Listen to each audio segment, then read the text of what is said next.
신학의 대중화와 신학의 현장화를 추구하는 이신근TV에 오신 여러분을 뜨겁게 환영합니다. 반갑습니다. 그리고 고맙습니다. 오래간만에 북토크를 진행해 봅니다. 허호익 지음 예수는 달랐다.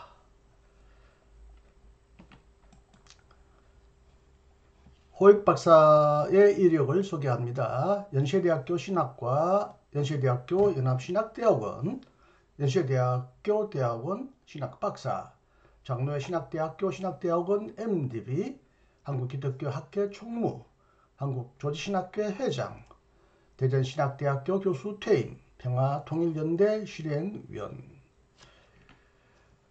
호익 박사님의 저서를 소개합니다. 꽤 많지만 중요한 것을 소개합니다. 야훼 하나님, 예수 그리스도 1, 2, 예수 그리스도 바로보기, 그리스도의 삼징의론, 신앙 성서, 교회를 위한 기독교 신학, 현대 조직신학의 이해, 성서의 앞선 생각, 안티기독교 뒤집기, 한국 문화와 천지인 조화론, 한국의 이단 기독교, 통일을 위한 기독교 신학, 단군 신화와 기독교, 동성애는 죄인가, 이단은 왜 이단인가, 왜 다수가 있습니다. 이 책의 목차를 소개합니다. 머리말에 이어서 1장은 예수의 탄생은 달랐다. 1. 예수 그리스도 그는 전적으로 다른 메시아였다. 2. 헤롯 왕의 잔인한 통치와 구세주 메시아 대망. 3. 성령 잉태론은 동정녀 탄생론과 달랐다. 4. 마리아와 베드로의 신앙 고백은 달랐다. 5. 유대인의 왕이 나셨다니 헤롯 왕에게는 분노의 소식. 6. 그리스도의 평화는 로마의 평화와 달랐다. 2장 예수의 삶의 방식은 달랐다. 1. 예수의 세례 체험은 요한의 세례 운동과 달랐다. 2. 예수의 회개 선언은 요한의 회개 운동과 달랐다. 3.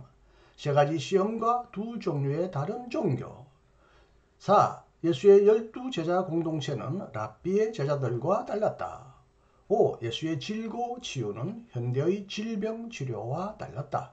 6. 예수의 무차별적 환대는 유대교의 차별주의와 달랐다. 3장 예수의 통찰은 달랐다. 1. 예수의 아버지 하나님은 유대인의 왕이신 하나님과 다르다. 2. 하나님 나라의 통치는 로마의 식민지 통치와 다르다. 3. 주기도문의 삼중관계는 이중관계와 다르다. 4. 팔복은 오복과 다르다. 5. 율법 조문은 율법 정신과 다르다. 6. 안식일은 노동금지일과 다르다. 7. 아버지와 두 아들 비유, 가부장적 아버지와 달랐다. 8. 선한 사마리아인 비유, 전적으로 다른 이웃 개념. 9. 포도원 주인 비유, 고용과 품삯 지급 방식이 달랐다. 4장 예수 생애의 마지막 일주일은 달랐다. 1. 예루살렘 입성과 남다른 마지막 일주일. 2. 진정한 거룩은 성전의 제도적 성별과 다르다. 3. 성전 멸망 선언은 성전 정화와 다르다. 4. 최종 판결. 바라바는 풀어주고 예수는 못 박아라. 5. 죽음을 앞둔 예수의 태도는 소크라테스와 달랐다. 6. 십자가에 달리신 하나님은 무감정의 신과 다르다. 7. 하나님이 다시 살리신 예수의 부활은 일시적 소생과 다르다. 5장 예수는 유대교의 4대 종파와 달랐다. 1. 예수는 은둔 공동체 에세네파와 달랐다. 2. 예수는 권력 지향의 사두개파와 달랐다. 3. 예수는 정교 분리의 바리새파와 달랐다. 4. 예수는 무력 항쟁의 열심 당원과 달랐다. 5. 하나님처럼 말하고 행동하신 예수. 6장 예수에 대한 여러 오해와 왜곡. 1. 12월 25일 성탄절을 지키면 이단인가. 2. 동정녀 탄생은 꾸며낸 전설인가. 3. 예수는 로마 군인 판테라의 사생아인가. 4. 청년 예수 인도에 가서 불교를 배웠는가. 5. 예수는 아내가 있었는가. 네, 여러분을 오늘도 책 한 권으로 초대합니다. 1년 전에 우리 호익 박사님과 함께 북토크를 진행했던 기억이 납니다. 천지인 신학을 중심으로 그 책의 내용, 동기 이런 것을 소개하는 영상을 만들었는데 거의 1년 만에 다시 허익 박사님이 쓰신 책 예수는 달랐다 이 책을 가지고 북토크를 하게 되었습니다. 반갑습니다. 네. 그리고 초대 응해 주셔서 감사합니다. 아이고, 영광입니다. 남양주로 대전에서 사시다 이사 오셔서 한 1시간가량 운전하고 오셨는데 수고해 주셔서 감사하고요. 자주 이런 기회를 가질 수 있었으면 좋겠습니다. 허익 박사님을 제가 앞부분에서도 소개했기 때문에 오늘 여기서는 길게 소개하지 않겠습니다. 앞부분에 소개한 것을 여러분이 다시 기억해 주시면 좋겠고요. 일단 이 예수는 달랐다라는 이 책을 쓰시게 된 저술 동기와 목적이 무엇인지 궁금해서 물어봅니다. 달랐다 하니까요. 제가 이제 짤막하게 말씀을 드리면 현대신학에서 다르다라는 말을 가장 선명하게 강조한 분이 칼바르트였어요. 초기 하나님과 인간은 전적으로 다르다. 완전히 다르다. 전적 타자라고 그랬는데 이제 후대의 신학은요. 완전히 다른 하나님이 완전히 우리와 똑같은 인간이 되었다는 의미에서 후계의 신학은 좀 다릅니다. 앞부분만을 가지고 바르트 전체 신학을 잘못 해석하면 안 됩니다. 어쨌든 다르다라는 얘기는 바르트가 초기에 썼고요. 레비나스와 같은 철학자가 타자라는 말을 많이 또 유행시켰는데 우리 신학계에서 다르다는 말을 쓴 분은 바르트 외에는 특별히 생각이 나지 않습니다. 왜 예수가 달랐다는 것을 특별히 이제 무엇과 다른지에 대해서는 곧 소개할 텐데요. 왜 달랐다는 면이 특별히 중요한 것인지 한번 이 저술의 동기와 목적을 좀 설명해 주시겠습니까? 네. 우선은 이제 바르트 생각도 좀 했고요. 그러세요? 그랬군요. 그 다음에는 제가 그 루트를 공부하면서 느낀 건데 루트가 이제 대학에 들어가서 히라보 히보리어를 배우거든요. 그래서 라틴어 성경을 읽다가 히라보 성경을 읽고 교회의 가르침하고 성서의 가르침이 너무 다르다는 걸 깨닫습니다. 그래서 마태복음 4장 16절인가요? 예수님께서 회개하라. 천국이 가까이 왔다. 회개하라라는 말이 히라보로 메타노이아인데 그게 이제 교회는 뭐라고 가르쳤느냐 하면은 신부 앞에 가서 고해하라고 가르쳤잖아요. 그게 라틴어 역본도 그런 아니에요. 라틴어 역본 라틴어는 제가 지금 정확하게 기억을 못 하는데 라틴어니까 잘못 번역된 겁니다. 그걸 이제 컨페션 이렇게 번역한 거예요. 그런데 메타노이아라는 말은 히브리어의 슈버에 해당해요. 돌아오라. 하나님께로 돌아오라는 뜻이에요. 방향전환이라는 뜻이죠. 삶의 전적인 방향전환이에요. 불신앙에서 신앙으로 전환하는 거예요. 루터의 종교개혁의 중요한 출발점에도 그렇죠. 가톨릭교회의 가르침과 교회의 가르침과 성서의 가르침이 다르다는 걸 느꼈다는 게 루터에게도 그런 자극이 있었는데 그래서 종교개혁이 일어났어요. 대부분 그렇게 생각하죠. 보통. 그런데 이제 제가 한국 교회를 쭉 보면서 제가 한 30년 넘게 기독론을 가르치고 1000페이지가 넘는 책을 쓰면서 이제 기본적으로 깨달은 게 한국 교회가 가르치는 예수, 한국 교회가 동의 반복적으로 외치는 예수하고 성서가 증거하는 예수가 달라도 너무 다르다.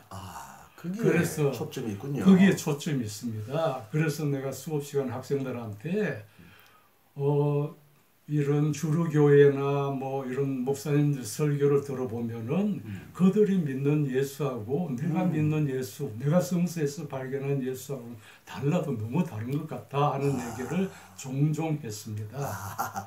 그러다가 이제 그 예수 그리스도라는 1000페이지 넘는 책은 신학생이나 목회자들을 위해서 신학적인 배경을 가지고 쓴 책입니다.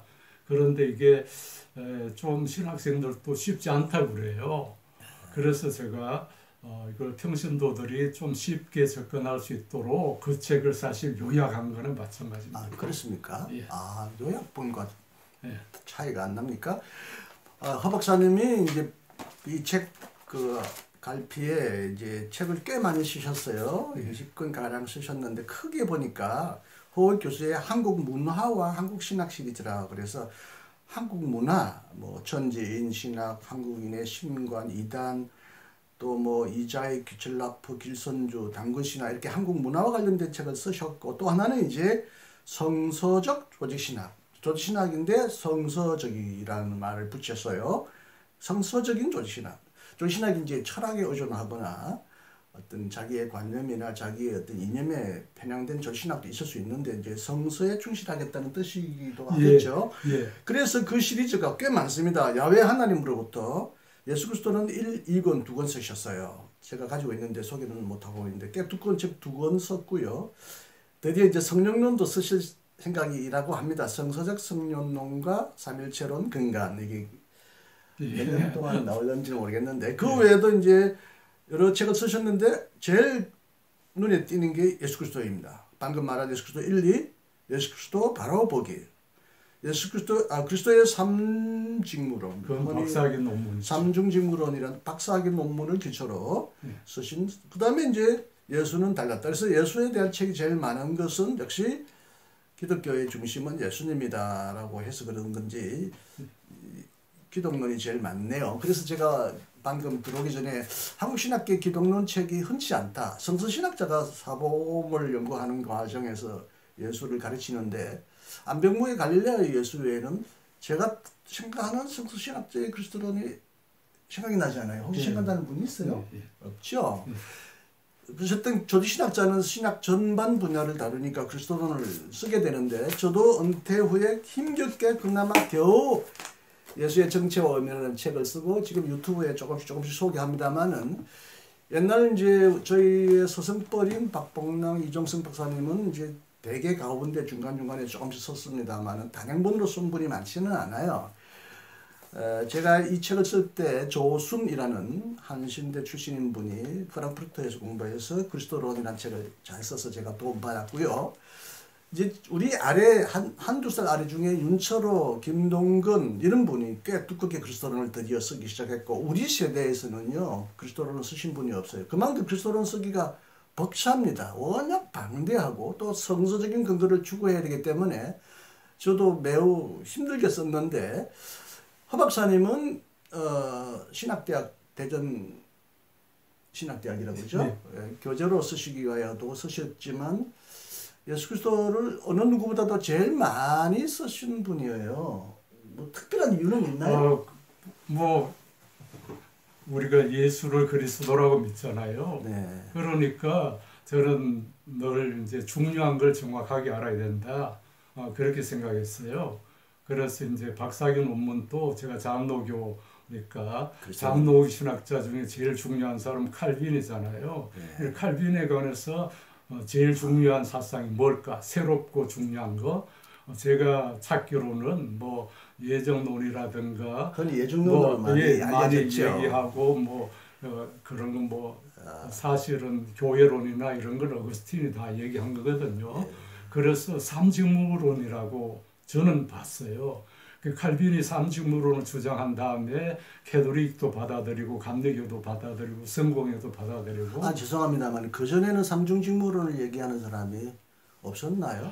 그냥 한 줄, 두 줄로 그렇게 얘기했지만 그걸 체계적으로 신학한 사람은 칼빈입니다. 그리고 칼뱅 이제 원어 발음의 칼뱅으로 섞어 쓰는데 칼뱅이 삼중직무론을 쓰면서 기독론이 아주 중요한 그렇죠. 기초를 놓았다고 볼 수 있네요. 그렇죠. 그 후로 모든 교단에서 이제 기독론 교리에서는 삼중무론이 바르트의 교회 교역에도 보면 그렇죠. 사권의 1, 2, 3이 삼중직무론적인 구조를 띄고 있습니다. 그 위에 바르트까지 개성이 됐네요. 아니요, 그렇죠. 슐라임 자유주의 신학자들도 슐라임하고도 삼중무론을 다양하게 해석했고요. 그래서 어쨌든 칼뱅의 기독론이 삼중직무론이 중요하다 해서 저기 박사학위 논문 쓰면서 이제 그 다음에는 역사적 예수와 신앙의 그리스도가 현대 기독론의 중요한 과제인데 제가 이렇게 보니까 루터 칼빈은 이제 그 19세기 이후 성서 비평학에 대한 지식은 없어요. 약했죠. 거의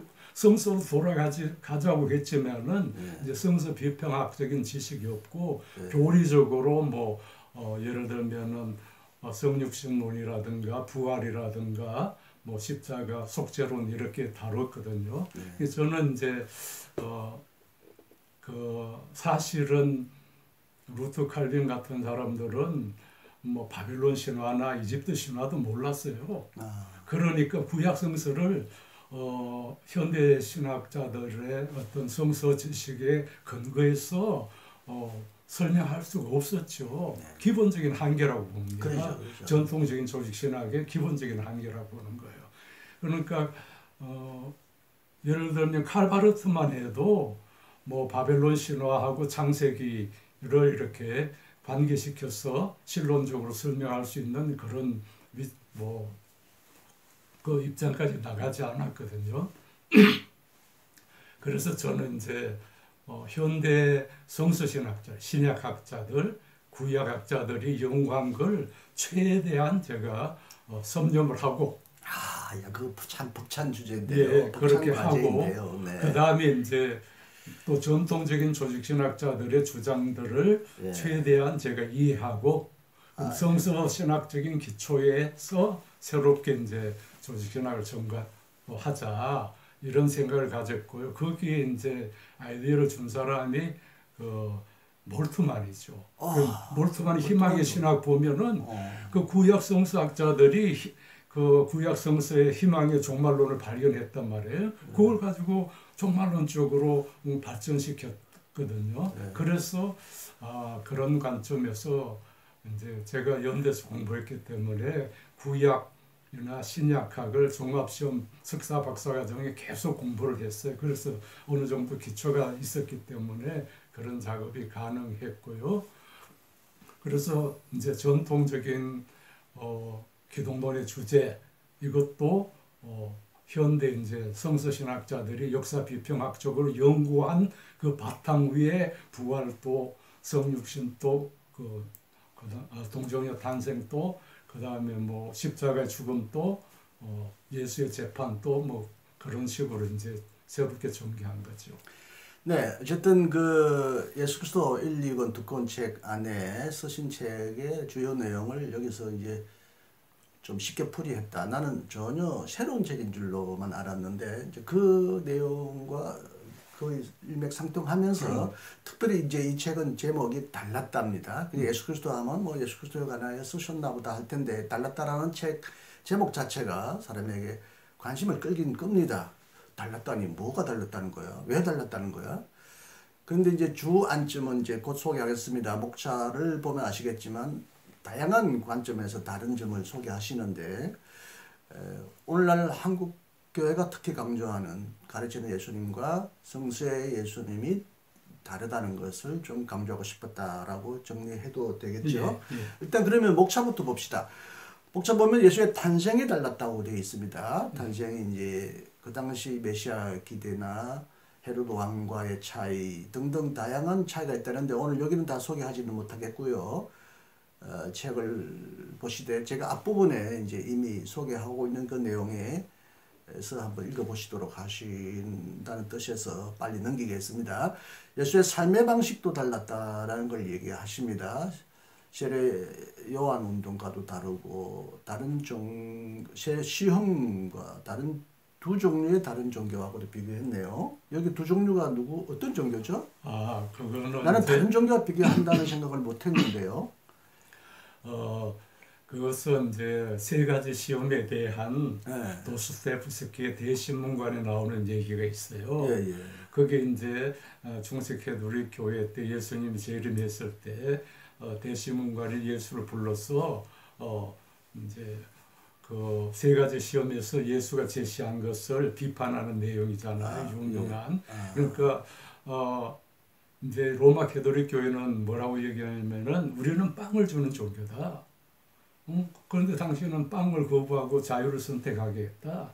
우리는 권력을 가지고 지배하는 종교인데 당신은 그 자유롭게 섬기라고 했다. 우리는 기적을 주는 종교인데 당신은 기적을 거부하고 자발적인 순종을 얘기한다. 거기서 두 종류라는 그렇죠. 게 다르다는 뜻이요. 다르다는 거죠. 네. 예수가 그 세 가지 시험에서 제시한 종교는 우리가 지금 하는 뭐 기복적인 종교, 기적을 바라는 종교, 권력에 타협하는 그런 종교가 아니라는 거예요. 그걸 거부했거든요. 그런데 한국 교회는 예수가 거부한 그 종교를 따라가고 있다는 거죠. 아, 네, 네, 네.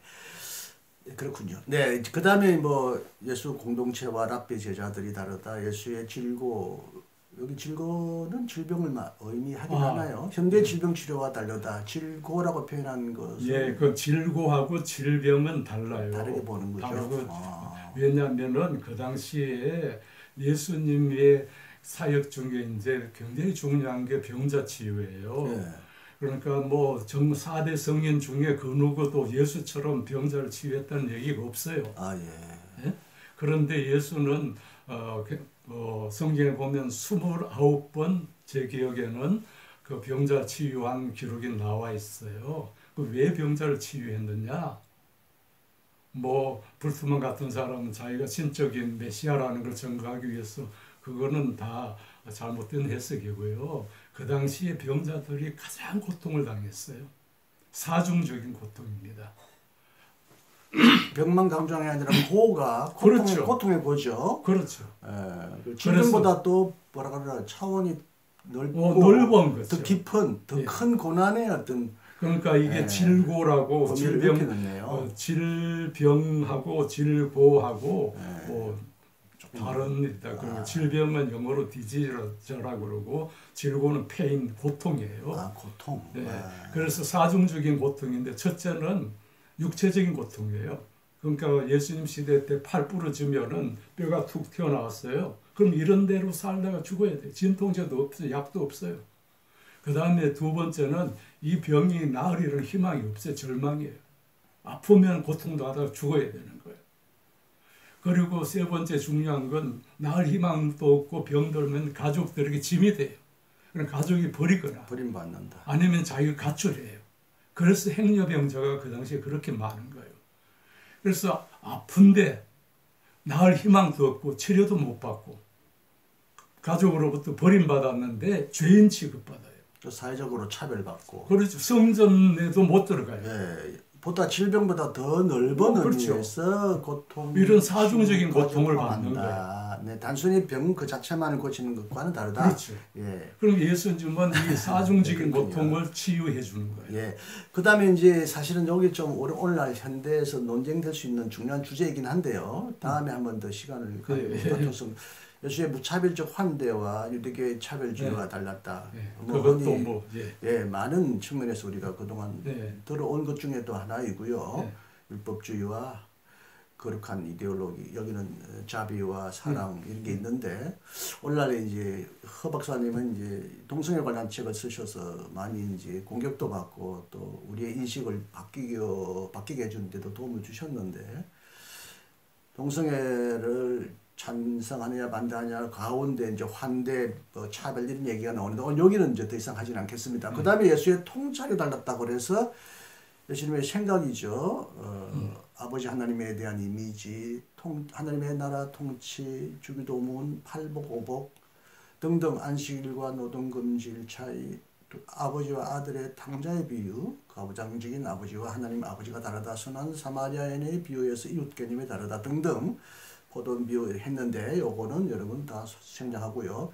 예수의 마지막 생애 일주일도 좀 달랐다 하면서 예루살렘 입성 문제, 진정한 거룩과 성전 제도의 성별 다르다. 오늘 요 1, 2, 3을 좀 집중적으로 강조하시려고 하신답니다. 나머지 뭐 판결도 있고요.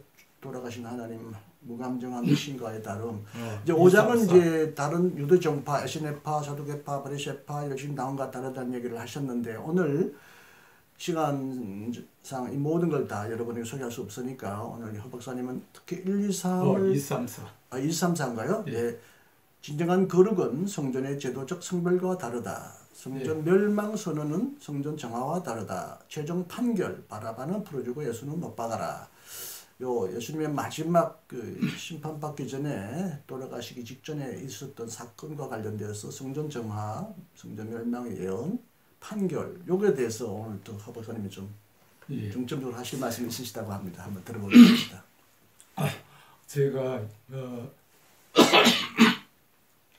죄송합니다. 우리 오래간만에 말을 많이 하니까. 네, 제가 이제 평생 뭐 정말 예수님은 어떻게 살았고 예수님은 어떻게 가르쳤는가 하는 것을 이제 제 개인적으로 너무 알고 싶었어요. 그래서 이제 저 나름대로 열심히 공부를 하고 정리를 했는데요. 우선 예수님 두 가지 특징이 있어요. 많은 종교 지도자하고 다른 두 가지 특징이 뭐냐면, 첫째가 예수님은 그 당시 후기 유대교잖아요. 유대교 신자들에 대해서 굉장히 비판적이고 공격적이었어요. 신자들에 대해서? 네, 그 바리새파 사람들, 그 당시에 경건하다는 바리새파 사람들을 회칠한 무덤이라고 그랬어요. 예. 자기가 속한 종교예요. 그러니까 일부 유대인 학자들은 예수를 유대인 예수라고 그런 책도 있잖아요, 그렇죠? 버미슨가. 네. 그런데 뭐 유대인 입장에서 예수를 조명하는 사람들이 많이 있어요, 현대 신학자 중에서도. 현대 와서는요. 예. 예. 그런데 제가 성경에서 발견한 예수는 죄송합니다. 뭐 감사 물을 안 가져와가지고 그런데 예. 조금 네. 예. 그 이제 지도자들 종교적인 지도자들을 포함하여 전반적으로 유대인 그러니까 유대교의 독실한 신자들에 대해서 자기가 속한 종교입니다. 예수님도 가버나움 성전에 들락날락하시고 회당에서 가르치고 그래 성전에도 방문하고 그랬잖아요. 그 당시에는 자기가 속한 종교예요. 그렇죠. 자기의 속한 종교인들에게 대해서 가장 가혹하게 비판했습니다. 마태복음 23장에 보면 회칠한 무덤, 그죠? 그러니까 예를 들면 제가 오늘 한국 기독교인들 보고 회칠한 무덤이라고 얘기하는 거하고 똑같은 거예요. 자기가 속한 종교에 가장 비판적이었다. 어떤 종교 지도자보다. 그게 제가 아주 예수님의 달랐던 모습이라고 보는 거예요. 첫 번째로. 어쨌든 유대인이지만 예수님도 그렇죠. 예수님의 운동은 유대인 개혁 운동, 갱신 운동, 예수님 유대교를 비판하고 네. 더 새로운 어떤 하나님의 나라 뜻을 계시한 의미에서 유대교 갱신 운동이다 이렇게 표현하는 사람들이 있는데. 그런데 갱신 운동, 네. 나는 갱신 혹은 변혁, 변혁 그거보다 더 급진적이요. 폐기다라고까지 할 정도로. 그렇죠. 그다음 두 번째가 뭐냐면은 예수님의 생애에서 우리가 한국 사람들이 한국 기독교인이 가장 놓치는 게 뭐냐면 마지막 일주일입니다. 네, 중요하죠. 마지막 일주일 예수님의 결단은 예루살렘 성전 체제와 정면 대결이에요. 네, 그렇죠. 네? 그래서 그 당시에 제가 신학 공부하면 가장 충격받은 게 많이 있는데 우리가 예루살렘 성전을 한국 사람들은 뭐 굉장하게 생각하고 성지순례도 많이 가고 그러는데 그거야말로 저는 개인적으로 이렇게 생각합니다. 저는 성지순례 안 했거든요. 성지가 따로 없어요. 예루살렘 성전은 예수님이 뭐라고 했냐면은 전 고쳐서도 못 쓴다는 거예요. 전 돌 위에 돌 하나 없이 멸망해야 된다. 그렇게 성전 정화가 아니고 정화는 갱신이잖아요. 성전 파괴. 성전 멸망을 선언했어요. 네, 맞아요. 그러니까 이거는 뭐냐면은 사실 지금 저도 몇 년 전에 예루살렘에 처음 가봤습니다만 성전이 없고요. 그 자리에 지금 이슬람 회당이 서 있죠. 그렇죠. 그래서 저는 가까이 가보지도 않았고 내가 저기 왜 가야 되나 하고 멀리서만 쳐다보고 말았는데 있지도 않은 성전을 내가 바라볼 수는 없고. 그리고 또 하나 제가 제일 우습게 생각하는 게 성막 세미나는 성막은요 이미 역사에서 사라진 거예요. 그게 그렇죠. 무슨 의미를 붙여요? 이미 광라시대 때만 그렇죠. 가지고 다니던 것인데 일종의 이제 기독교 뭐 교회도 평소에는 교회당 짓는다 하다가 꼭 그 건축하려면 성전하면서 자꾸 미화해가지고 헌금을 잘 거두려고 성전이란 말을 끌어오더라고요. 저도 좀 못마땅한데 문제는 흔히 이제 이 지금 교회당의 그림자다. 모형이다, 예표다 이런 식으로 비교하면서 예, 거기에 있는 어떤 신학을 지금의 어떤 교회당과 연결해서 자꾸 강조하려고 하는 경향이 예. 있더라고요. 제가 또 교회사 공부하면서 느낀 게 뭐냐면 초대 교회가 이제 그 굉장히 열정적이었다가 재림이 진행되면서 신앙 기독교가 이제 공인되면서 세속화되잖아요.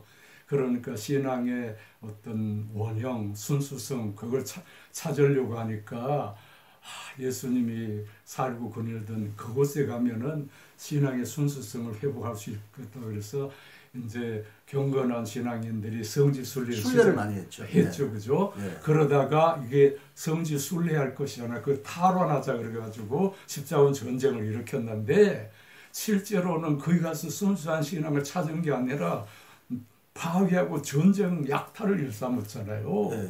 그러니까 성지에 가봤자 거기서 순수한 신앙을 회복할 수 없다 그래가지고 이제 수도원 운동이 일어나요. 사막으로 그러면. 그것도 수도원 운동 또 여러 가지 문제가 생기잖아요. 그죠? 그래서 루터는 성지를 가도 순수한 신앙을 찾을 수 있는 것, 복음의 본질을 찾는 게 아니고 사막으로 가서 찾는 게 아니고 성수로 돌아가자 그랬거든요. 네. 그리고 한국교회 나는 성지 순례에 대해서 별로 기뻐하지 않는 사람이에요. 여러분 신약 성서의 모든 땅이 거룩한 땅이에요. 왜 거기만 거룩해요? 그렇죠. 예수님은 성지가 아니고 거룩하지 않는 땅 구분을 철폐했죠. 예, 그게 율법주의 과거 그렇죠. 유대인들의 철저한 이원론에 근거한 유대인들은요 차별주의인데. 전 세계를 7등분으로 만들었어요. 그래가지고 가장 거룩한 게 지성소라 그랬거든요. 그렇죠. 그건 유대교 신앙이에요. 성지는 없어요. 그렇죠.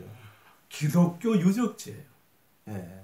그래서 그런 것부터 예수님이 와서 보시면 통탄할 일이라고 저는 그렇게 보는 입장이고요. 예수님은 제가 보기에는 너무 철저했어요. 그 철저하다는 건 메디칼, 과격하다고 보인 거예요. 그래서 그 당시에 제가 성경을, 신학을 공부하면서 이제 배운 건데요. 여러분, 성경은 성경만 읽어서 제대로 할 수 없어요. 이게 비극입니다. 왜냐하면은, 한국교회는 성경 읽는 것도 열심이고, 필사도 열심인데 성경만 봐서는 성경을 제대로 알 수 없어요. 왜냐하면 성경이란 그 시대 배경을 알아야 돼요. 그렇죠. 그리고 성경 그 시대 배경을 알지 못하면은 성경을 굉장히 오독하기가 쉬워요. 그래서 이제 그 시대 배경을 알 수 있는 가장 중요한 책 중에 하나가 요세푸스가 쓴 유대 전쟁사, 유대 고대사입니다. 굉장히 두꺼운 책인데요. 거기는 예수 시대 때 성경에 기록되지 않은 많은 새로운 사실이 기록되어 있어요. 제가 가장 충격받은 건요, 주전 63년에 로마 폼페이 장군이 예루살렘을 점령하거든요. 점령해가지고 성전 기물을 약탈하고 예루살렘에 성전에다가 뭘 세우느냐 하면은 독수리상을 세워요. 그것뿐만 아니라 성전에서 매일 돼지를 잡아가지고 로마 황제에게 제사를 지내게 했어요. 우리가 마가복음에 보면은 거룩한 것이 서지 않을 곳에 서거든 이라는 표현이 나오거든. 그게 뭐냐면 로마 황제를 상징하는 독수리상이 성전에 세워졌다는 거예요. 그리고 그 요세푸스의 기록에 보면은요, 이게 주전 63년부터 주 67년 로마 항쟁이 일어날 때까지 성전에서는요, 여호와 하나님께도 제사 지내고 로마 황제에게도 제사를 지냈어요. 충격을 받았어요. 그래서 로마 항쟁이 일어났을 때 열심당 중심에서 이제 그 예루살렘 성전에 있는 로마 군대를 퇴각시키고 제일 먼저 한 게 그 성전에 뭐냐면은 제우스 신에게 바친 로마 황제에게 바치는 제사를 폐지하고 그 성전에 세워졌던 독수리상을 무너뜨리는 거였어요. 그러면은 예루살렘 성전은요, 예수님 시대 때 우상 숭배와 여호와 하나님 숭배를 같이 했다는 거예요. 많은 사람들은 이제 착각하는데 그래도 예. 로마가 이스라엘을 무자비하게 지배했지만 성전 체제는 인정했다. 예. 그들하고는 타협해서 예. 종교는 허용했기 때문에 종교적인 순수성은 보존되었다. 그렇지 않습니다. 그렇게 착각을 할 가능성이 큰데 상당히 혼합되거나 아니요. 오염됐다고 보는. 그렇죠. 로마는 조건이 있었어요. 그러니까 황제를 섬기는 한 그 여러 타 민족 타 종교를 허용했어요. 허용 정책이. 그래서 그래도 성전 안에 로마 숭배를 동시에 하도록 이렇게 결합했다는 거는 요세푸스 보통 사람들에게는 들어보기 어려운. 그렇죠. 목사님도 그런 설교를 안 해요. 예. 한 번도 그런 정보를 나한테 준 사람이 없어요. 나도 막연하게 그런 생각을 했어요. 예. 성전을 모독하려고 예. 로마인들이 막 돼지도 불사르고 그랬다고 하지만 그럼에도 불구하고 유대교의 그 성전 체제만은 보존하면서 타협하면서 적절히 유대인을 달래지 않았나 이런 생각을 해봤는데 철제 성전을 유린했군요. 그럼요. 네. 그리고 사실은 로마 뭐 길게 제가 얘기할 수 없는데 저기 뭐냐면은 원래 이스라엘은 총독이 없었잖아요. 없었죠. 예. 없었고 이제 마카비 혁명 후에 시리아에서 이제 지배를 했거든요. 예. 그러다가 보니까 시리아의 총독이 이제 그 이스라엘 지배하는 거예요. 차라리 그럴 바에야 우리 그러니까 유대교의 자치권도 없어지는 거예요. 그래서 사실 이제 이스라엘 지도자들이 로마 황제를 찾아가서 탄원을 합니다. 우리 시리아 총독의 지배받는 것보다 로마가 직접 여러분 시리아는 마카비 그 독립운동 때 알다시피 유대교를 파괴시켰거든. 안식일 지키지 마라, 돼지 가지고 제사 지내라, 율법 없애라 이랬단 말이에요. 그러니까 유대 산헤드린 지도자들이 로마 황제를 찾아가 가지고 우리 시리아에 지배받는 것보다 차라리 로마 총독을 보내달라. 이스라엘에도 그 대신 우리에게 산헤드린 종교의 자유를 허용해달라. 그럼 그 당시 시리아는 로마의 지배하에 있기 때문에 있으면서 로마가 시리아 총독을 통하여 대신 그걸 이스라엘 통치했다는 뜻이죠. 그렇죠. 네. 그 마카비 독립부의 이제 정치사 그렇게 되거든요. 이 유대교 지도자들은 철저하게 뭐냐면은 종교적인 자치권을 행사하기 위해서 로마 식민지 정책을 받아들이고 총독 지배를 받아들이고 로마 황제에 대해서 제사 지내는 것도 받아들였던 거예요. 그러니까 이게 이제 실제로 저도 그 이제 성서 신학을 공부하다가 그런 논문을 읽고 요세푸스 책을 구해가지고 읽어보니까 실제로 그렇게 돼 있어요. 이게 충격적인 거죠. 역사적 사실성이 강한 거죠. 그렇죠. 강한 거죠. 꾸며냈거나 조작한 건 아니죠. 그러니까 요세푸스가 예루살렘 성전을 이제 제가 이 예루살렘 성전에 부정적인 측면이 첫째 우상 숭배를 했다는 거죠. 그다음에 종교 권력이 됐다는 게 사내들이. 그러니까 온갖 종교 재판으로서 권력을 행사했다는 거죠. 로마하고 결탁해가지고 세 번째 뭐냐면 예루살렘 성전이 이게 예수님의 강도의 소굴이라고 그랬잖아요. 그렇죠. 예? 여기에서 온갖 부를 축적했어요. 재물, 돈 환전, 그럼 환전하고 그 다음에 뭐 재물을 예루살렘 성전에서 그 제사장들이요, 그 전부 뭐 제물로 그 양을 제물로 바치잖아요. 그 제사장들이 양을 사육했어요. 제물용으로 팔기 위해서. 그래서 요세푸스 기록에 보면 성전 가는 길에 좌우편에 300m 거리에 이제 양을 파는 그 난적이 있었대요. 그러면 예수님이 갈릴리에서 양을 끌고 140km 갈 수 없잖아요. 그러면은 그리고 끌고 간다 하더라도 저기 6월절에 제사 지내려면 제사장이 승인을 해야 되거든요. 그러니까 이 사람들이 제사장들이 키워서 파는 양만 승인해 주는 거예요. 그러니까 엄청나게 돈을 번 거예요. 실제적으로 제사장들은 많은 토지도 소유하고 그렇죠. 있고, 토지 위에 양들은 또 초원에 꼴을 먹어야 되니까 그건 토지도 소유했고, 그럼요. 그 토지와 양과 관련된 그 많은 일꾼들을 데리고 뭐 돈도 받고 하는 경제적인 상당한 그 수익을 얻을 수 있는 그리고 그거 구조였겠네요. 그렇죠. 그리고 헤롯은 이방인 출신이잖아요. 그렇죠. 성전을 재건하는데 예루살렘 성전을 관광 명소로 만들었어요.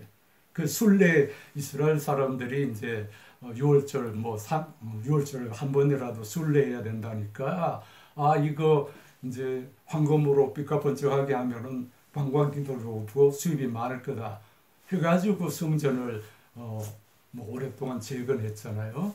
그래가지고 거기 숙박업 뭐 등등 기념품 해가 엄청난 돈을 벌어요. 그리고 예수님이 태어날 때 보면 누가 보면 양틈에 잠자던 그 목자들한테 나타났다 그러잖아요. 그 성서신학자들이 그 목자들이 누구냐 하면은 이 제사장들이 제사용 양을 키우는 거예요. 그때 거기에 고용된 목자들이다. 그래서 이제 뭐냐면 성전이 엄청난 부를 축적해요.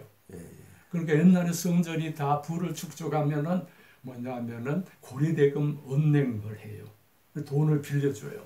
성전에서. 이제 예레미야 씨의 예수 시대 예루살렘 그 책에도 상당히 대제사장들의 부의 축적 그 관련된 자료들이 꽤 많이 나왔어요. 우리나라의 그 책이 상당히 예수 시대의 사회적 배경을 아는데 도움을 준 책인 것 같아요. 네. 그러니까 그게 이제 기초적인 자료는 요세푸스의 유대 전쟁사, 유대 고대사에 나오는 얘기예요. 거기에 보면 제사장들이 엄청난 상인들이었다. 뭐 저도 그 예수 시대 예루살렘 책을 봤나요? 그래 보면 뭐 엄청난 주단을 깔고 양피 그 성전과 자기 집 사이에까지 바닥에 어마어마한 주단 깔고 뭐 아주 화려한 옷을 입고.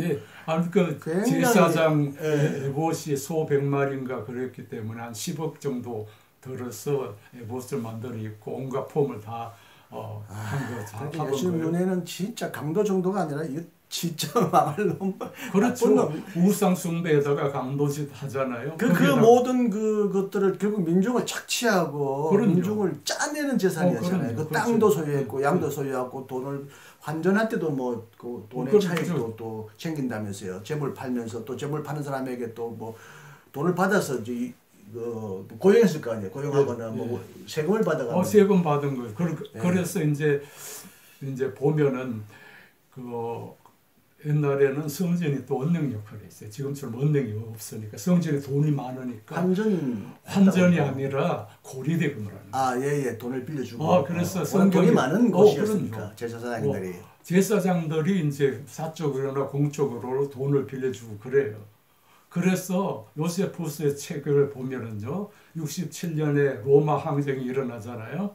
그래서 열심당하고 이런 사람들이 로마 성전을 쳐들어가가지고 제일 먼저 한 게 제사 폐지시키고 그 신상 철폐하는 거라고 그랬잖아요. 또 그 다음에 한 거냐면은 문서 보관소 불태운 거예요.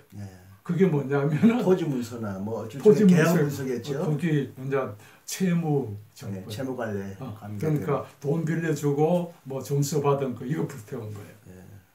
그러니 예수님은 그런 모든 예루살렘 성전은 이거는 뭐 제가 시계가 하나 있어요. 이게 고장 났어요. 고쳐서 쓸만하면은 고쳐서 쓰지요. 예? 그 최근에 뉴스 보니까 뭐 비행기 한 대가 동체 추락했는데 10억짜리래요. 100억짜리예요. 그런데 수리하는데 100억이래요. 그러면은 이게 고쳐도 못 쓰는 거잖아요. 그렇죠. 저는 이제 예수님이 예루살렘 이건 우상 숭배고 권력의 중심이고 착취의 중심. 그 다음에 예루살렘 성전은 모든 차별의 중심이었어요. 그렇죠.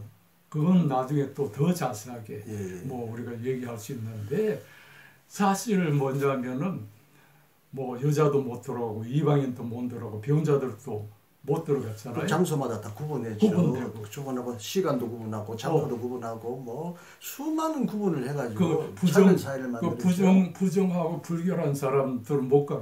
자기 이 걸음으로 성전 언덕을 걸어 올라가지 못하는 사람도 못 들어오겠거든. 이게 뭐냐면 정말 죄인들, 고통당하는 사람들이 하나님 앞에 가서 만민이 기도하는 집이잖아요. 만민이 그냥 무상으로 성전세 없어도 못 들어가잖아요. 그러니까 만민이 누구든지 가서 기도하고 하소연하고 죄사함을 받는 게 성전이어야 되는데 이 강도의 소굴이 된 거예요.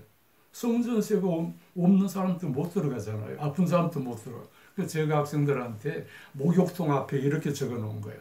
때가 많은 사람 출입금지. 아니 때가 있으니까 목욕탕 들어가야 되잖아요. 그런데 예루살렘 성전은요 똑같은 거예요. 죄인들은 들어오지 마라.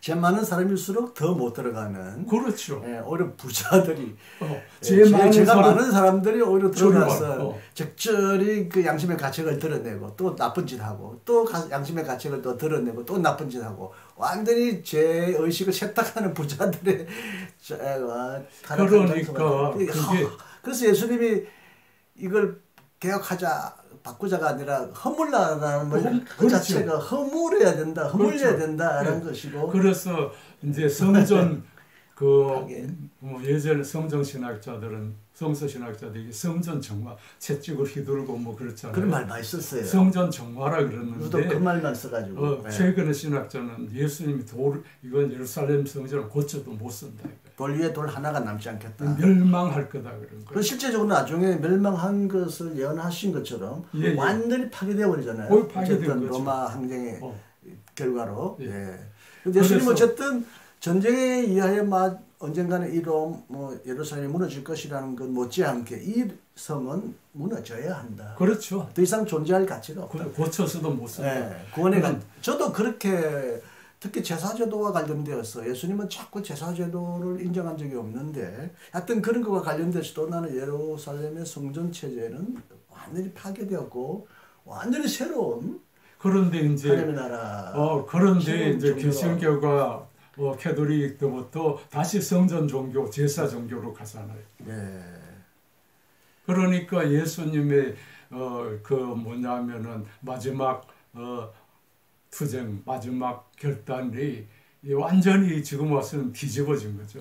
예를 들면은 뭐 예수님이 지금 이 시대에 온다면 우리나라에서 제일 큰 교회 가가지고 이런 뭐 세수박 그걸 하고 800을 비자금 만들고 이런 교회 이놈의 성전은 멸망해야 된다. 뭐 이렇게 얘기한 거나 마찬가지거든요. 심각하게 받아들여야 된다고 나는 봅니다. 그러니까 이제 그 당시 부패상 잘못된 왜곡된 그 종교관념에 대한 예수님의 절대적인 부정 못지않게 어쨌든 그 당시 성전이라는 것 혹은 성전 체제, 성전 건물 자체에 대한 예수님은 사실 뭐 교회당을 만들어라, 교회당 세워라, 화려한 성전을 만들어서 거기서 나를 섬겨라 이런 말씀하신 적이 사실은 없죠. 그렇죠. 기독교는 성전 없이 출발했는데 건물 없이 출발했는데 결국 한 300년 지난 후에 또 화려한 건물 짓고 그걸 성전이라고 그러고 이제 또 똑같은 이제 장사 그렇죠. 기족의 종교 성공과 부의 종교로 만드는 거죠. 예수님이 이제 세 가지 시험에서 거부한 걸 사탄의 말을 듣는 거죠. 그리고 이제 존 카비라는 사람이 그런 얘기했어요. 뭐냐면은 기독교는 제사 종교냐 하는 거예요. 제사 종교는 보여주는 종교예요. 보여주려면은 성전이 크고 화려해야 돼요. 그 제사장 복장도 에보처럼 10억을 들여가지고 12가지 보석으로 해야 돼요. 그 다음에 재물도 많이 바쳐야 돼요. 이거는 보여주는 종교라는 거예요.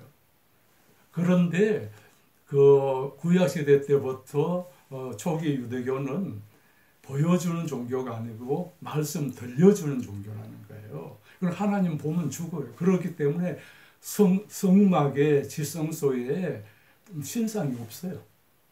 그게 말씀을 십계명 돌판하고 세 가지 들어가 있죠.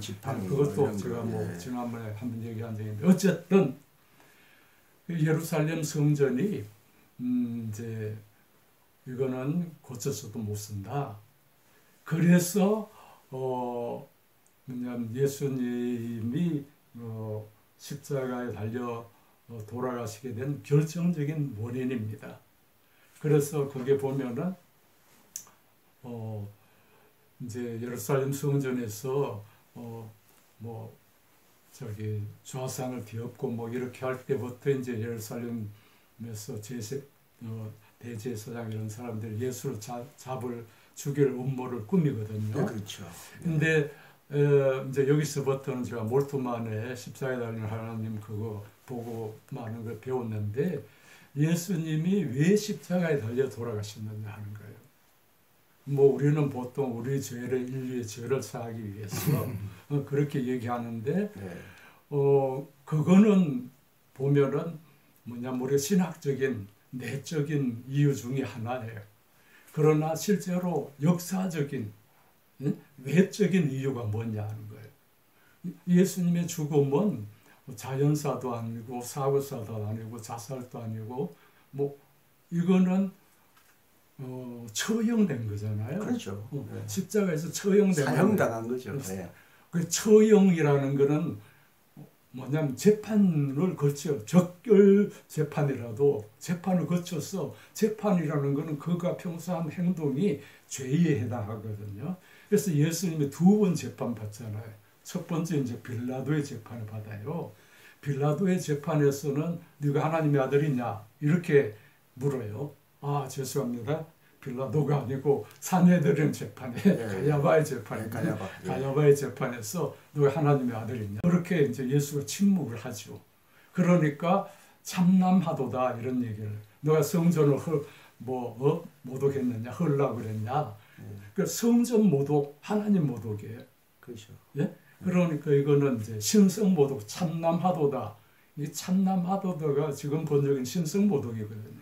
참 한자어 용어여가지고 예, 애들이 그게 무슨 말인지 못 알아들 거예요. 무슨 참 무슨 남 해도 무슨 말인지 모르겠는데 아니 그것도 제대로 예전에 우리 또 목사님들이 참남하도다 뜻을 설명해 주지도 않았어요. 그냥 참남하다고만 했죠. 우리 그냥 감으로 참남한 게 뭐지 이랬지. 참으로 뭐 이상하다. 참으로 참 당황스럽다. 나쁜 놈이다. 뭐 이런 뜻인가. 하여튼 하나님을 못 오겠다는 뜻이죠. 블레스페미 신성 못 하나님을 못 오겠다. 그런데 이게 역설입니다. 대단한 역설인데 제 책에도 썼습니다. 예수님은 하나님처럼 말하고 하나님처럼 행동했어요. 그렇죠. 그런 하나님의 뜻은 너무 철저했어요. 그런데 뭐 몰트만도 얘기한 것처럼 하나님 신성 모독자로 재판을 받은 거예요. 그 유대인의 재판 신성 모독이면 투석형이거든요. 그렇죠. 돈 내고. 그런데 이제 유대인들이 괜히 예수 죽여서 분란을 일으킬까 싶어서 빌라도의 법정으로 넘기잖아요. 왜냐하면 로마의 손에 넘겨서 죽이라고. 그러니까 왜냐하면 이 사람이 밀란을 일으킬 가능성이 있다. 왜? 하나님의 나라를 선포했다. 그 하나님의 나라를 선포한다는 것은 그 당시에 뭐냐면 가이사의 나라 로마 제국을 거부하는 거거든요. 무너뜨리는 거니까. 그렇지. 그게 정치적인 반란과 같은. 열심당의 구호가 하나님의 나라를 건설하자는 거거든요. 하나님의 나라를 건설하는 건 열심당은 뭐냐면 그 로마의 총독 정치를 철폐하고 유대 민족 왕권을 회복하자는 거거든요. 그렇죠. 그잖아요. 그러니까 우리 일제시대 때 독립운동하는 건 똑같은 거예요. 그러니까 우리는 천황을 숭배를 거부한다. 대한제국을 수립해야 된다. 뭐 이런 거라고요. 그렇죠. 그러니까 이제 이게 밀란을 일으키는 이제 뭐냐면 반역의 무리로 보고 로마 빌라도 재판으로 이송하잖아요. 이게 정교 분리가 돼 있어서 그래요.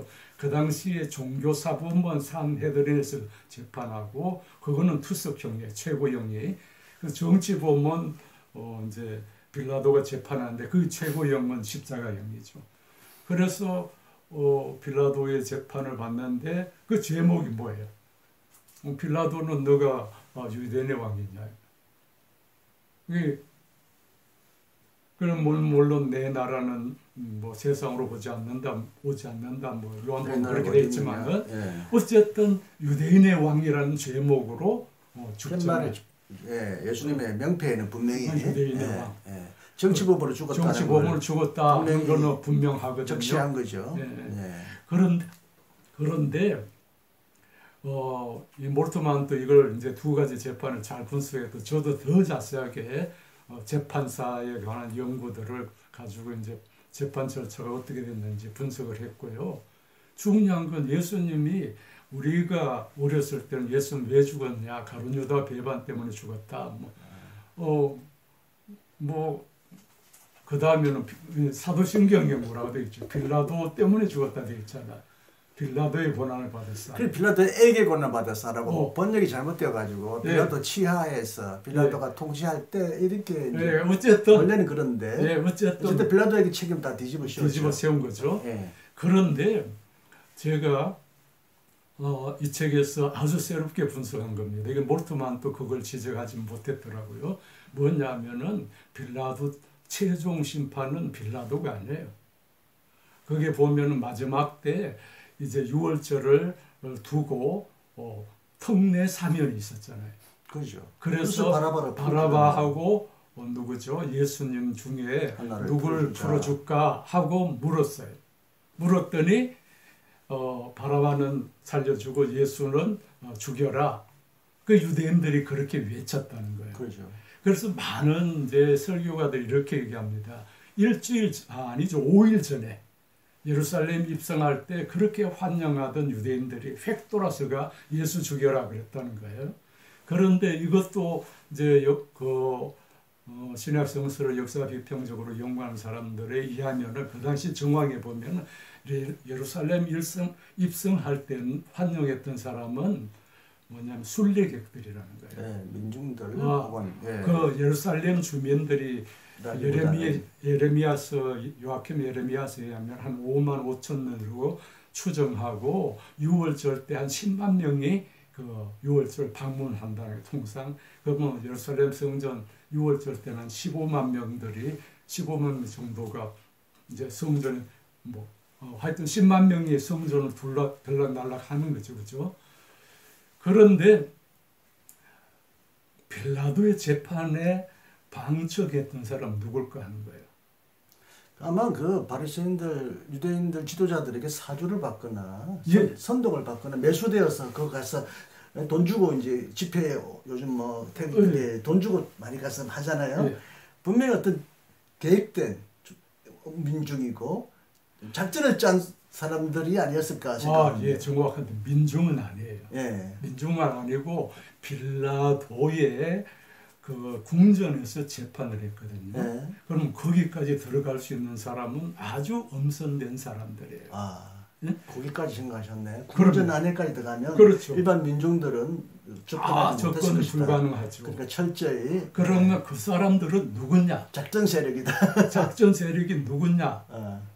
예루살렘 성전 때문에 먹고 사는 사람들. 그 사람들이 매수해서. 그러니까 예루살렘 성전의 대제사장이나 예루살렘 성전 때문에 먹고 사는 거기 뭐냐면은 부자들이나.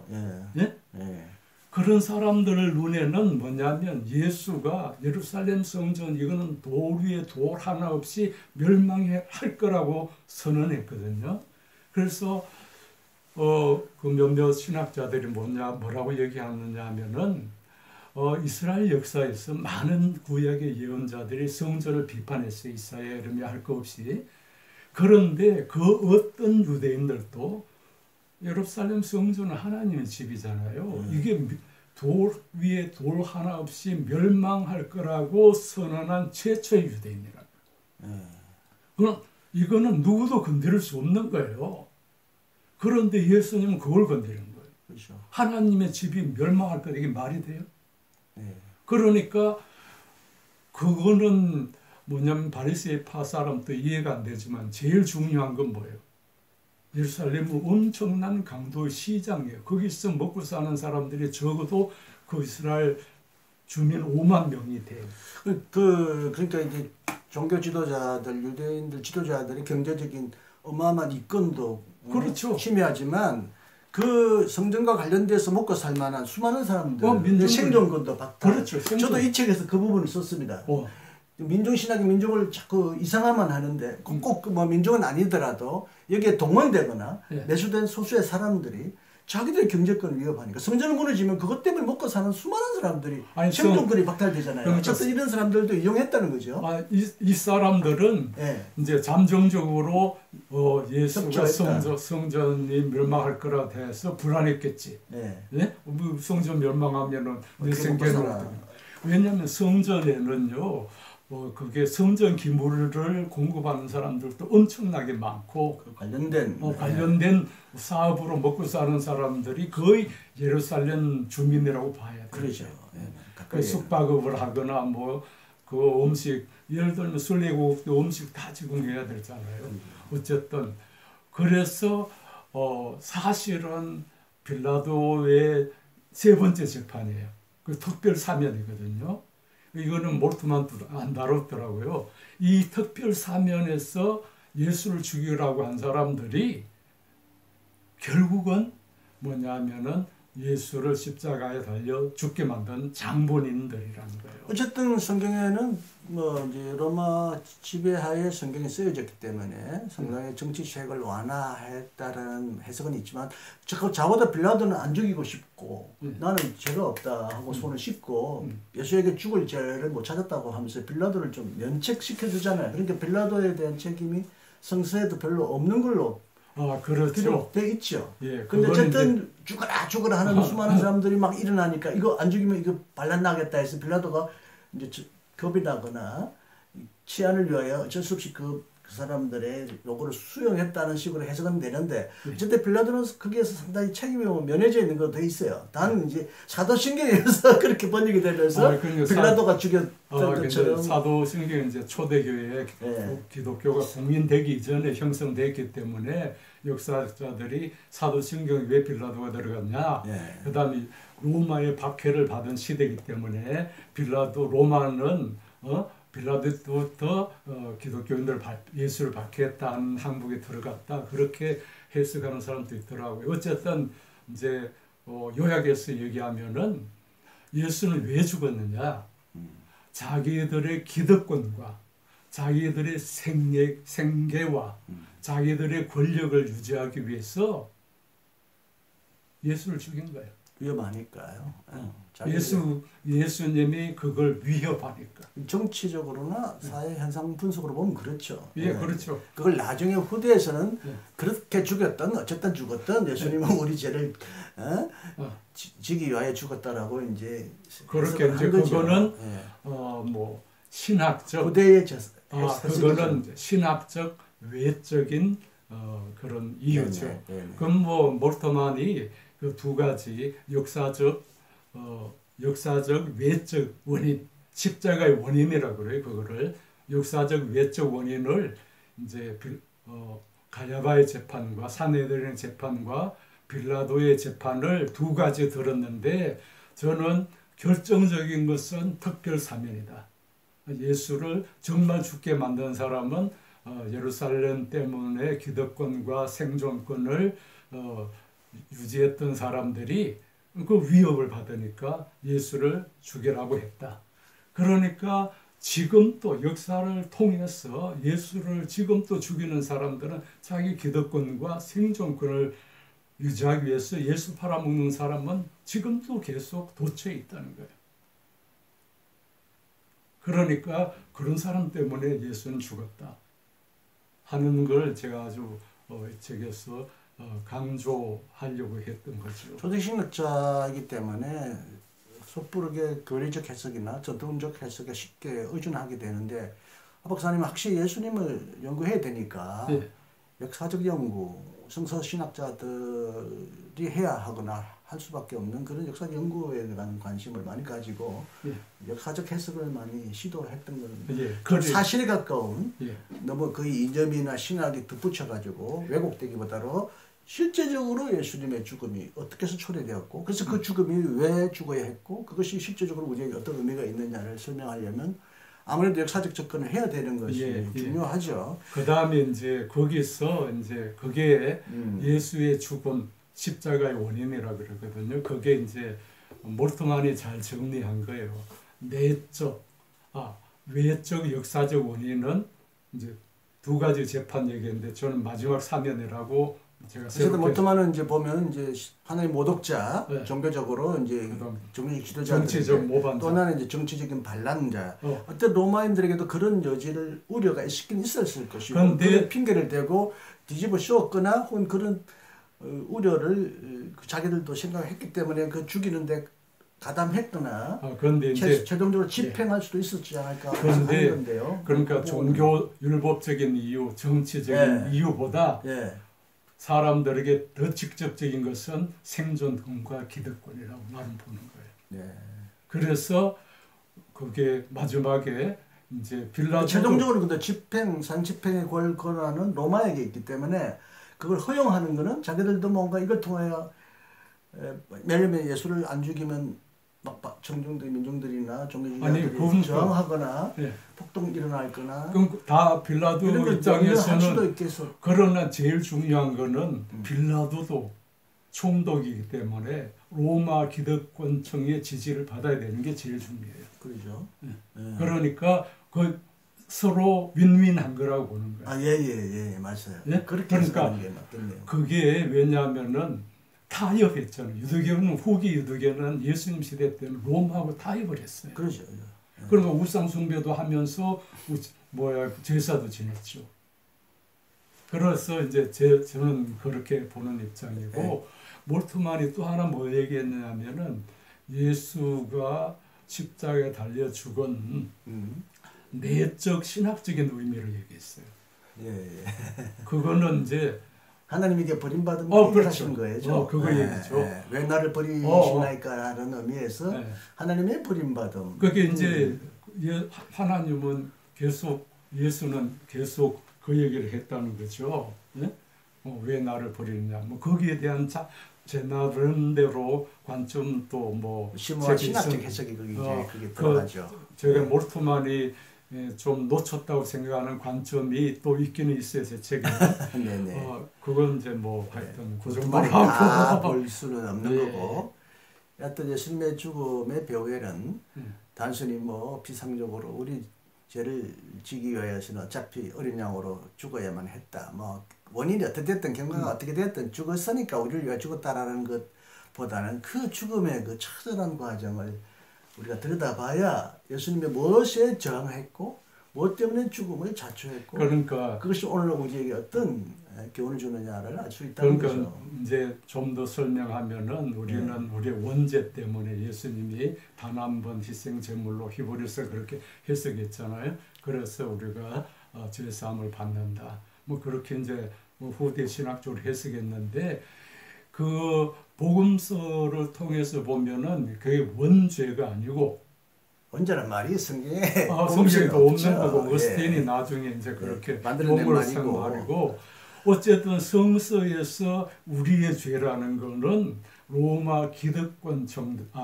예루살렘 기득권층들이 자기들의 기득권과 생계를 유지하기 위해서 빌라도하고 타협해서 예수는 죽이고 바나바는 풀어준 거죠. 그러면은 이게 지금 또 그런 가장 치명적인 죄는 뭐냐? 응? 바로 자기 유익을 위해서 예수 팔아먹는 거예요. 자기 생계나 기득권을 유지하기 위해서 예수 정신을 저버리는 거죠. 오늘날도 예수님을 빙자하거나 팔아서 예수님을 팔아먹으면서도 예수를 믿는다고 하는 어처구니없는 그래 이제 하나 이제 마지막으로 얘기하면 그 초대에 선교사들 중에 뭐 목포를 중심으로 해서 그게 남감리교 선교사들이 그 데이터 선교사 이런 사람들이 무슨 얘기를 했느냐면 그 라이스 크리스찬 이런 말 라이스 쌀. 그러니까 그런 말을 용어를 썼어요. 학습하고 세례 줄 때 한 열 몇 가지 문답을 했거든요. 저 사람이 진짜 예수를 믿으려고 교육 학습을 받으려고 하는지 쌀타려고 배급받으려고 그러니까 이 라이스 크리스찬이라는 용어를 썼더라고요. 네. 그러니까 오늘날 또 뭐냐면은 라이스 크리스찬들이 있는 거예요. 그 사람들은 예수는 죽어도 좋아. 그럼 나는 뭐냐면 살봉지만 챙기면 돼. 네. 그런 걸 한국 교회가 정말 심각하게 생각해야 된다. 네. 네. 그런 얘기입니다. 네네네. 예, 제가 뭐 좀 알고 있거나 피상적으로 알고 있던 것도 있고 또 몰랐던 걸 또 전달해 주셨는데 그렇습니다. 예수님, 저도 평소에 생각하기를 예수님이 어떻게 죽었든 왜 죽었든 무엇을 비판하시다가 그 결과로 죽음을 자초했든 상관없다. 예수가 죽어서 우리를 위하여 그냥 벌을 대신 자주었으면 됐다. 심지어 방금 히브리서도 말하지만 나는 그 부분이 참 히브리서가 못마땅한 점이 여러 가지 있는데 예수님은 나는 제사를 원하지 않고 자비를 원한다. 제사 제도를 폐기하셨고 더 이상 제사가 없는 하나님의 나라의 새로운 미래를 열어주셨는데 여전히 기독교가 제사 종교가 되었다. 지금은 이제 제사란 말보다도 예배란 말로 바꾸어 버리긴 하는데 자번에 히브리서도 보면 피가 흘리지 않으면 사함이 없다 해서 제 사함을 위한 죽음을 피와 연결하는데 제가 보니까 저도 이제 성서신학을 공부해 보니까 구약의 가난한 자들은 양은 비둘기는커녕 먹을 것이 없을 때는 뭐 에바 조그만 밀가루로 가지고도 죄를 사했더라고요. 그리고 구약에는 어떤 거로도 살 수 없는 죄가 있어요. 예? 뭐 피를 아무리 바쳐도. 그런데 히브리 와서는 특히 이제 단 한 번 피 흘렸어? 우리를 위하여 영원한 속죄를 이루었다. 최근에도 그 김세훈 박사님이 이제 뭐 특강한 것을 어떤 목사님이 비판하면서 히브리서 그 얘기를 해가지고 과거, 현재, 미래 모든 죄를 예수님이 다 속했단 말이야. 단순히 이제 그분은 택한 자를 해가지고 이중예정론의 영향을 받았는지 선택한 자를 위해서 제한된 속죄죠. 과거, 현재, 미래의 죄를 다 속했단 말이야. 그런데 뭐 어렵게 살아야 되고 무슨 공로를 하나님 앞에 내세우고 심판이 유보되었다는 거냐. 하나님의 영원전부터 미래까지 다 몽땅 속했다 이거야. 이게 이제 희생제사적인 근거로 예수님의 죽음을 해석하면서 어떻게 보면 믿음도 필요 없어요. 다 속죄해버렸어요. 그렇잖아요. 그런데 미래의 죄도 또 미리 몽땅 미리 예수님은 죄를 지셨어요. 히브리서 이 한 구절이 굉장히 이제 예수님의 속죄 죽음을 정치적으로 현실적으로 정말 죽었던 그 죽음의 사건을 완전히 그냥 비상적으로 그냥 없애버리고 교리적인 예수. 그래서 어떻게 보면 뭐라 그러나요? 하여튼 뭐 그 대신에 이제 예수님이 우리를 위해 다 속죄했으니 감사해서 헌금을 바치라고 그러든지 이제 더 큰 상급을 받으려고 이 땅에서 충성하라고 하는지는 모르겠습니다. 그 문제를 좀 보면은요. 이제 속죄 제물은 히브리서 같은 구약의 오래 이제 속죄 제물, 희생 제물 그런 신학으로 예수의 죽음을 해석했는데 복구적, 전통적 해석이 유대적 해석이죠. 유대적 해석인데 이런 속죄론, 속죄 제물론, 희생 제물론, 단 한 번의 희생 제사 이런 신학의 가장 결정적인 약점이 뭐냐면은 부활을 속전설도 마찬가지고 부활을 설명하지 못해요. 그렇죠. 제물은 부활할 필요가 없죠. 그렇죠. 네. 예수님 뭐 때마다 그 얘기해요. 네. 단순히 속죄를 위해 죽었다면 뭘 부활을 해요? 그렇죠. 그리고 네. 속전설도 마찬가지고 부활을 설명하지 못해요. 그렇죠. 그렇기 때문에 뭐냐면은 부활이야말로 예수가 뭐냐면은 그 모든 예루살렘 성전의 그 죄된 그 예루살렘 성전이 빚어내는 민중들에게 주는 고통, 불의 이걸 종식시킨 거잖아요. 그러기 때문에 속죄론적인 그런 설명보다 초대교회 바울도 그렇고 초대교회 메시지에 보면은 뭐 몰트만도 그런 얘기 했습니다만은 예수님이 우리 죄를 사하셨다는 메시지보다 하나님이 유대인이 십자가에 못 박은 예수를 하나님이 다시 살리셨다. 그 메시지가 더 강조됐어요. 초대교회.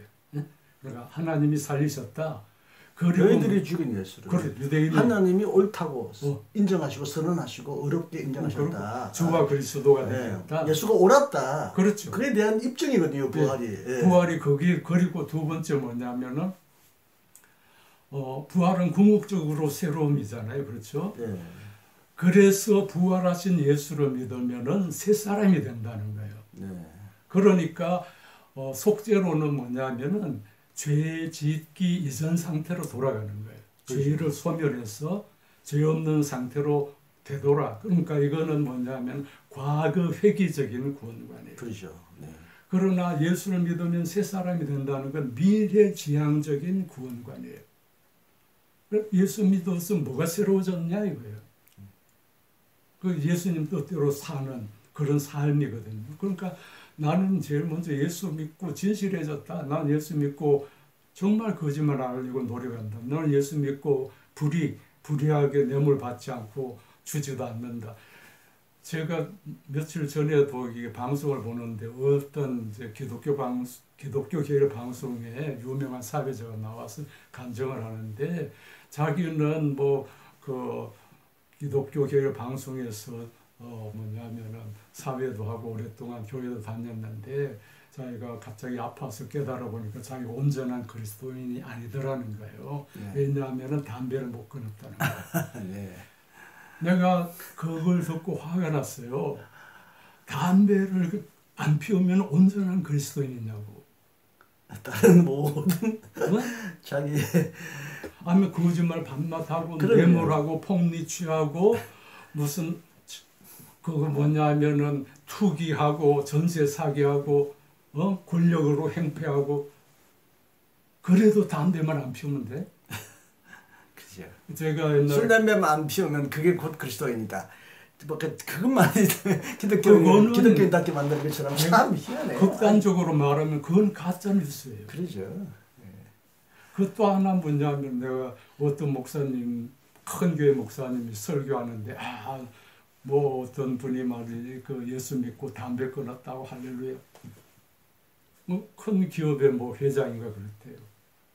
그래서 제가 페이스북에 글을 하나 썼는데 제가 쓴 것 중에 조회수가 제일 많아요. 한 뭐 700배 가까이 되는데 아니 나는 예수 믿고 담배 끊고 술 끊었다는 간증은 들어봤지만은 예수 믿고 뇌물 주지도 뇌물 끊었다. 이 간증은 한 번도 들어보지 못했다. 성경에는 술 먹으라는 얘기 50% 내가 다 조사해봤어. 먹지 마라 50%예요. 담배 얘기는 아예 안 나와요. 물론 담배는 건강상 안 피우는 게 좋아요. 그러나 뇌물 주지도 말고 받지도 말라 하는 거는 수십 번 나와요. 그 외에도요 성경에 그 이제 고리대금 이자를 주고받고 하는 것에 대해서 굉장히 철저하게 비판하는 기절이 여러 군데 나와요. 구약에 이제 동성애보다 어떻게 보면 더 많이 나온 겁니다. 그럼에도 불구하고 오늘 우리가 모든 은행 거래 뭐 지금은 뭐 투기 투자 주식 투자 얼마나 인간이 그렇게 많이 얘기해요. 하여튼 그래서요. 이자 받지 말라는 이슬람교는 지금 철저히 지키죠. 지키나요? 예, 그래요. 그거는 또 우리가 신학적으로 더 들어가면은 종교개혁 때 루터는 이자 받지 마라 그랬어요. 칼빈은 제네바가 신흥 공업도시라서 이자 받아라 그랬어요. 조건이 있어요. 그냐면은 생활비가 필요해서 빌려주는 돈은 가계자금은 이자 받지 마라 그랬어요. 그리스도인들 간에 이자 놀이하지 말라는 거예요. 모든 인간에 대하여도 이자하지 말라는 거예요. 그러니까 구약에서는 무조건 이자 받지 말라 그랬잖아요. 칼빈은 뭐라 그랬냐면은 경제 생산 활동에 빌려주는 돈은 이자 받아라는 거야. 그러니까 가계 자금으로 빌려주는 이웃 간에 그거는 이자 받지 말라. 재생산이 되니까. 그러니까 그거는 뭐냐면은 왜 그러냐?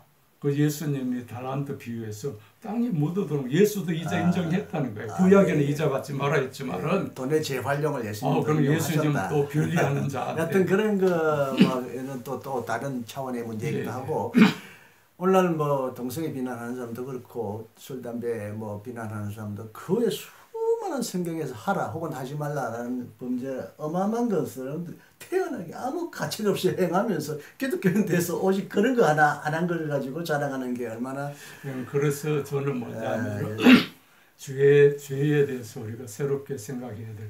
그 종교적인 죄가 있잖아요. 뭐 음욕을 품어도 가능. 두부로서 죄도 성스러운 죄 하지 마라 그랬으니까 뭐 죄가 되는 거예요. 그러나 우리가 진짜 심각한 죄는 뭐냐면은 도덕적으로도 잘못됐고 종교적으로도 잘못됐고 사법적으로 잘못된 죄예요. 뇌물 주고받는 건 사법적으로도 죄예요. 그렇잖아요. 네. 살인, 강간 이런 건 다 사법적인 죄예요. 전쟁 뭐 이런 것도. 그러니까 동성애는 사법적으로 더 이상 죄가 아니에요. 그렇죠. 남에게 폐를 끼치거나 그렇죠. 남을 뭐 죽이거나 남에게 피해를 주는 건 아닌데 사회적인 피해가 없다고 보고 미국도 그래서 합법한 건데. 예, 동성애 문제로 들어가면 좀 문제가 복잡해지니까 오늘 요 정도는 하고요. 벌써 1시간 15분이니까 상당히 많은 얘기를 하게 되었습니다. 기회가 되면 좀 하나하나씩 진짜 중요한 주제입니다. 왜냐하면 예수님을 잘 믿는 건 예수님이 어떻게 사셨고 어떻게 가르쳤는가를 제대로 알아야 되는 건데 실제적으로 우리가 많이 잘못 가르치거나 잘못 배운 내용이 많이 있어요. 아마 이 책은 그런 것들을 교정해주는 아주 중요한 역할을 한다. 그런 의미에서 큰 역할을 하셨네요. 예, 그래서 제가 여기 표지에도 이렇게 적었는데 그들이 외치는 예수와 성서가 정언하는 예수는 달라도 너무 달라. 근데 그들은 옛날 사람 혹은 예수 시대 사람만이 아니라 오늘 우리 시대에도 예수를 외치는 사람들 중에는 상당히 예수와 다르게 외치고 예수는 그렇게 살지 말라 그랬는데 거꾸로 사는 사람들이 많으면서도 예수 파리한다. 그렇죠. 그걸 이제 고발하고 싶었던 거죠. 상당히 양심을 불편하게 하는 아니 제가 인기 없는 책이 되겠어요. 하나만 더 얘기합니다. 제가 어렸을 때 교회 열심히 다녔는데 안식일은 뭐 주일은 일하지 마라 뭐 그랬잖아요. 그러니까 버스도 못 타게 하고 뭐 장사도 못 타게 하고 뭐 그랬는데 그건 깨끗한 헌금 바치라 그래가지고 저도 뭐 다리미 가지고 다리가 뭐 10원짜리 원댕이 가서 바꿔서 신권을 바꾸고 막 그랬죠. 그게 깨끗한 거라고 실제적으로 더러운 게 돈을 벌어도 종이만 깨끗하면 되는 것처럼. 그게 정말 뭐냐면은 가짜 뉴스라고 지금 생각해요. 가짜 복음이다. 왜냐하면 예수님은 안식일에 선을 행하고 생명을 살리는 일을 더 열심히 하라 그랬거든요. 그 다음에 깨끗한 정직하게 노동해가 번 돈 그런 게 깨끗한 돈이지. 그러니까 이 종교라는 것이 제가 신화를 공부 안 했으면 아마 많은 걸 모르고 다른 사람들처럼 신앙생활을 했을지 모르는데요. 종교라는 것이 예수님의 가르침과 정반대로 갈 수 있는 여지가 너무너무 많다는 거예요. 네네. 사실은 저도 그런 생각을 합니다. 혹은 그런 말을 합니다. 세상에 사기꾼이 많은데 가장 귀한 것이 사기가 많아요. 돈이 그렇죠. 정말 사람들 제일 귀중하게 생각하니까 돈에 가짜 돈이 많고요. 폐물, 보물도 가짜 보물이 많아요.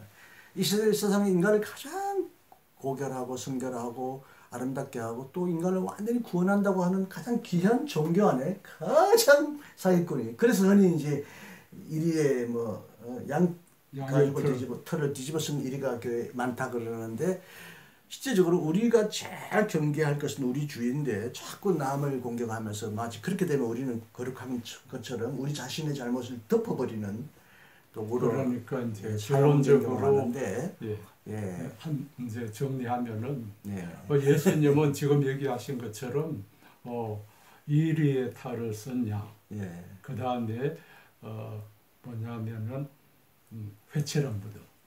그 다음에 회칠한 무덤도 속에는 시체가 썩어가는데 겉으로는 깨끗한 것처럼 위장했다는 뜻이죠. 강도의 속옷. 이게 사실은 예수님이 가장 그 시대에 신실하다는 종교인들, 자기가 속한 종교인들이 하고 싶었던 말이에요. 그 뼈아픈 말을 우리가 늘 상기해야 된다. 그런 생각. 그런 생각으로 이 책을 쓰셨고 했다는 것입니다. 네, 생각보다 시간이 길어졌는데요. 아쉬운 부분은 혹시 다른 기회 때 또 다시 여러분과 나눌 기회를 갖게 되었으면 좋겠고요. 예수는 달랐다 호잇 박사님이 지으신 책 가지고 그 중에 일부이지만 중요한 부분을 여러분과 함께 나누어 보았습니다. 미진한 부분은 이 책을 뭐 사보라고 홍보하기 위하여 만든 동영상은 아니지만 꼭 사보시고서 여러분도 이런 비슷한 고민을 하거나 해결하지 못한 신학적인 문제가 있을 때 이 책을 꼭 참조해 주시면 큰 도움이 되겠습니다. 끝까지 이 방송을 제작해 주시느라고 수고하신 물 안 먹으면 안 되겠는데 오늘 목이 자꾸 막히셨어요. 네, 그럼 딱 이제 하나만 더 예, 이제 우리 혀 박사님의 마지막 결론다운 결론으로 이 마지막을 맺겠습니다. 저는 감사합니다. 사실을 평생 인류 역사상 가장 영향력이 있었던 예수는 그렇죠. 어떻게 살았고 뭘 가르쳤는지 그 개인적으로 너무 궁금했어요. 그래서 신학교도 갔고 저는 목사가 되려고 신학교 간 건 아니고 예수에 대해서 더 알고 싶어서 간 거고 그래서 이제 예수에 관한 뭐 국내외 중요한 책들은 다 섭렵하면서 내가 어려서 교회에서 가르친 예수와 성서가 전거하는 예수가 너무 다르구나. 달라도 너무나 다르구나. 너무 달랐다 충격을 받은 거예요. 그리고 많은 사람들이 예수를 믿는다 그러면서 정말 예수님의 진면목을 잘 모른다. 알고도 하지 않아요. 알고 싶어 하지도 않아요. 그게 기이해요. 신기해요. 그렇죠. 그래서 내가 감히 말씀드리면은 적어도 예수 믿는 사람들은 아는 것과 믿는 것이 하나가 돼야 돼요. 그래서 이 책의 내용은 그래서 이게 제가 1000페이지 넘는 책을 한 200몇 페이지로 요약한 거거든요. 쉽게. 예수님에 대해서 이 정도 팩트는 알아야 된다. 네? 그러니까 일종의 예수님에 대한 팩트 체크라고 여러분 생각하시고 네, 끝까지 경청해 주셔서 감사합니다. 또 다음 기회에 우리 허 박사님을 모실 수 있으면 좋겠습니다. 끝까지 수고해 주셔서 감사합니다. 안녕히 계십시오.